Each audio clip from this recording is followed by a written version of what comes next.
আজকে চলে এসেছি পুজো স্পেশালি খাজা রেসিপি। 10টা নয় 5টা নয় একদম 50টা লেয়ার যুক্ত আজ বানাবো আমি খাজা। দেখুন কতটা মুচমুচে হয়েছে,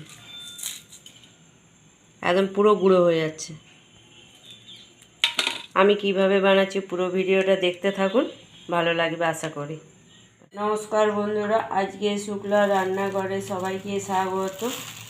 আর একটা নতুন রেসিপি নিয়ে চলে এসেছি। আজকের রেসিপি হলো পুজো স্পেশালি গোল খাজা। আমি কিভাবে বানাচ্ছি প্রথম থেকে শেষ পর্যন্ত পুরো ভিডিওটা দেখতে থাকুন, আশা করি ভালো লাগবে। আমি এখানে নিয়ে নিচ্ছি 2 বাটি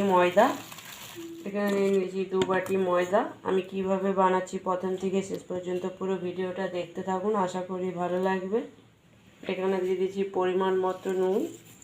এখানে খাজার জন্য আমি কোনো রকম ময়ন দিচ্ছি না, আমি অল্প অল্প জল দিয়ে এটাকে মেখে নেবো খুব ভালো করে।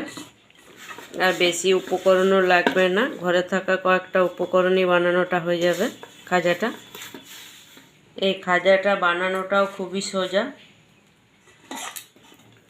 এরকম ময়দাটা খুব ভালো করে মাখা হয়ে গেছে। এবার ময়দাটাকে সরিয়ে রেখে আমি চিনির রসটা করে নেব। চিনির শিরাটা করার জন্য আমি কড়াই চাপিয়ে দিচ্ছি, গ্যাসটাও জ্বেলে দিচ্ছি। আর এখানে দিয়ে দিচ্ছি আমি 1 বাটি চিনি, আর ওই বাটি দিয়ে 1 বাটি দিয়ে দিচ্ছি জল। চিনিটা আমার আস্তে আস্তে গলছে। আর এর মধ্যে দিয়ে দিচ্ছি একটা এলাচ ফাটিয়ে নেওয়া। চিনিটা আমার খুব সুন্দরভাবে গলে গেছে। এবারে এইটাকে আমি একতারে পাক করে নেব। এখনও হয়নি, বাকি আছে কিছুটা হতে। একতারে পাক করতে 4 থেকে 5 মিনিট ফুটিয়ে নিলেই হয়ে যাবে পাকটা।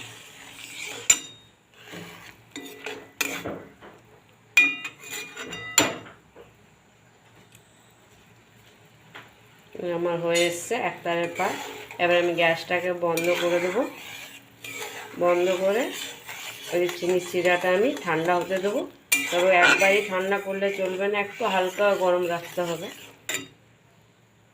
এবার গ্যাসটাকে বন্ধ করে দিচ্ছি।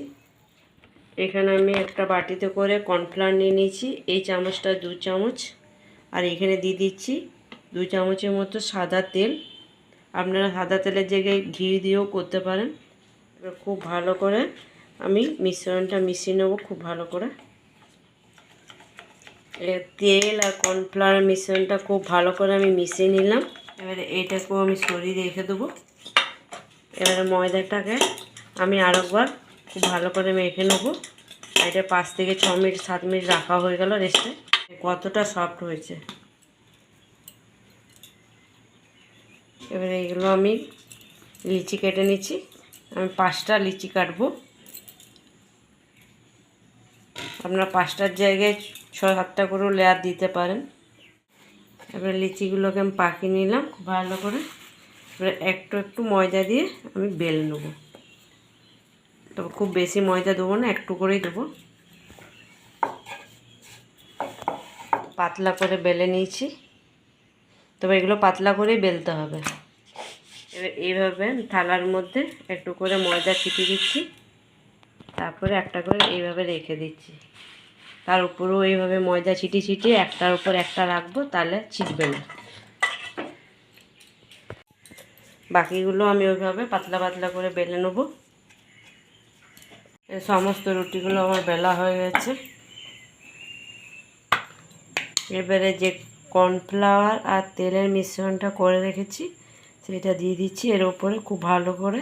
এবার খুব ভালো করে হাতে করে চারিদিকে মাখিয়ে দিচ্ছি। এবারে এর উপরে আর একটা রুটি দিয়ে দিচ্ছি। এর উপরে আমি আর একটা রুটি দিয়ে দিলাম। আবার এর উপরে যে তেল আর কর্নফ্লাওয়ারের মিশ্রণটা করে রেখেছি এটা দিয়ে দিচ্ছি। এইভাবে আমি 5টা রুটিকে দিয়ে নেব।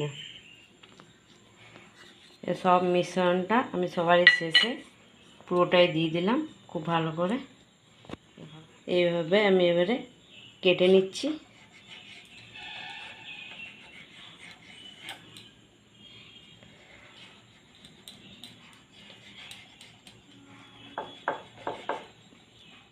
এইভাবে আমি রোল করে নেব।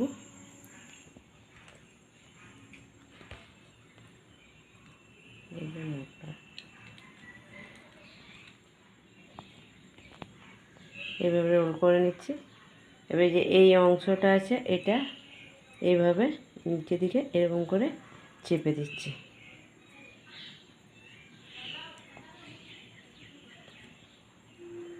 এভাবে কত সুন্দর লেয়ারটা পুরো বোঝা যাচ্ছে। একদম 5টা নয় 10টা নয়, একদম 50টা লেয়ার।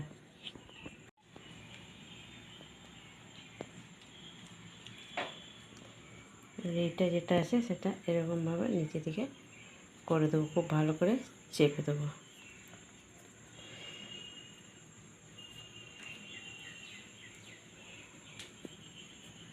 একটু করে আমি হাতে চেপে বড় করে দিচ্ছি, আর খুবই হালকা হাতে এভাবে আমি বেলে দিচ্ছি।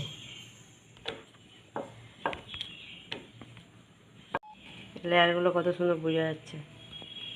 তেলে ভাজার পর আরও সুন্দর লেয়ারগুলো খুলে যাবে। তেলটা গরম হতে দিয়ে দিয়েছি। এবার এগুলোকে একটা একটা করে ভেজে নেব। এই তেলটা কিভাবে গরম হয়েছে বুঝতেই পারছেন। তবে এইগুলো এইভাবে তেলটা গরমেই ভাজতে হবে, খুব বেশি গরম করা চলবে না, তবে লেয়ারগুলো সুন্দরভাবে ছাড়বে। ওইদিকে আমার ভাজতে ভাজতে আবার এদিকে একটা আমি তো রেডি করে নেব। এভাবে আস্তে আস্তে চেপে দিলাম, চেপে একটু বড় করে দিলাম। এইভাবে খুব হালকা হাতে বেলে নেব। আর এইভাবে খাজাটা সব দিকে বানানোটা সোজা, গোল খাজাটা কতটা সোজা দেখলেন তো বানানোটা। এই আমি উল্টে পাল্টে ভালো করে ভেজে নিচ্ছি। এই বুঝতে পারছেন তো কীভাবে লেয়ারটা ছেড়েছে, কত সুন্দর হয়েছে। আর একটু লাল লাল করে আমি ভেজে নেব।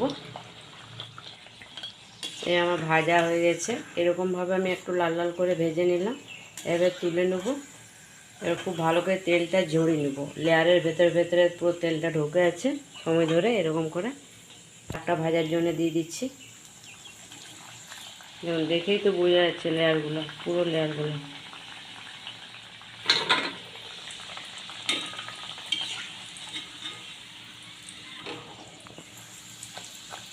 এ সব খাজাগুলো আমার ভাজা হয়ে গেছে।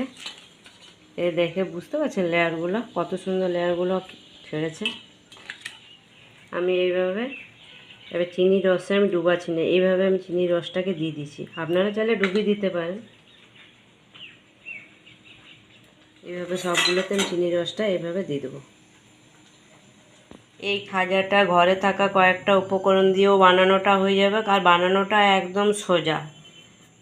আজকে যদি খাজা রেসিপিটা আপনাদের ভালো লাগে অবশ্যই লাইক শেয়ার সাবস্ক্রাইব করবেন, আর পাশে থেকে সাপোর্ট করবেন। ধন্যবাদ।